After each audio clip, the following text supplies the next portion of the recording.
একটি ছোট গ্রামে একজন বিখ্যাত আলেম থাকতেন। তার কাছে অনেক ছাত্র ইসলামী শিক্ষা নিতে আসত। সেই ছাত্রদের মধ্যে একজন ছিল আব্দুল্লাহ। সে খুব ভদ্র, নম্র এবং আল্লাভীরু ছেলে ছিল। একদিন শিক্ষক তাদের ঈমান পরীক্ষা করার জন্য একটি অদ্ভুত পরীক্ষা নিলেন। তিনি প্রত্যেক ছাত্রকে একটি করে মুরগি দিলেন এবং বললেন, তোমরা এমন একটি জায়গায় গিয়ে এই মুরগিটিকে জবাই করে নিয়ে আসবে যেখানে কেউ তোমাদেরকে দেখতে পাবে না। সব ছাত্র মুরগি নিয়ে দ্রুত চলে গেল। কেউ জঙ্গলে গেল, কেউ পাহাড়ের পেছনে গেল, কেউ নির্জন ঘরে গিয়ে মুরগি জবাই করল। কিছুক্ষণ পরে সবাই মুরগি জবাই করে নিয়ে ফিরে এলো, কিন্তু একটি ছেলে এখনো ফিরে আসেনি। সে ছিল আব্দুল্লাহ। অনেকক্ষণ পরে আব্দুল্লাহ ফিরে এলো, কিন্তু তার হাতে থাকা মুরগিটি তখনও জীবিত।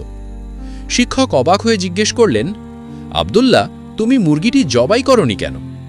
আব্দুল্লাহ মাথা নিচু করে বলল, হুজুর, আপনি বলেছিলেন এমন জায়গায় জবাই করতে যেখানে কেউ আমাকে দেখবে না।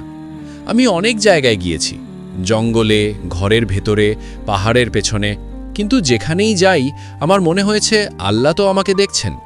তাই আমি এমন কোনো জায়গা খুঁজে পাইনি যেখানে কেউ দেখবে না। ছেলেটির কথা শুনে শিক্ষক খুব খুশি হলেন। তিনি অন্য ছাত্রদের বললেন, দেখো, এই হলো সত্যিকারের তাকওয়া। মানুষ না দেখলেও যদি মনে থাকে যে আল্লাহ সব দেখছেন, তাহলে মানুষ কখনো গুনাহ করবে না। সব ছাত্র তখন বুঝতে পারল, আসল ঈমান হলো একা থাকলেও আল্লাহকে ভয় করা।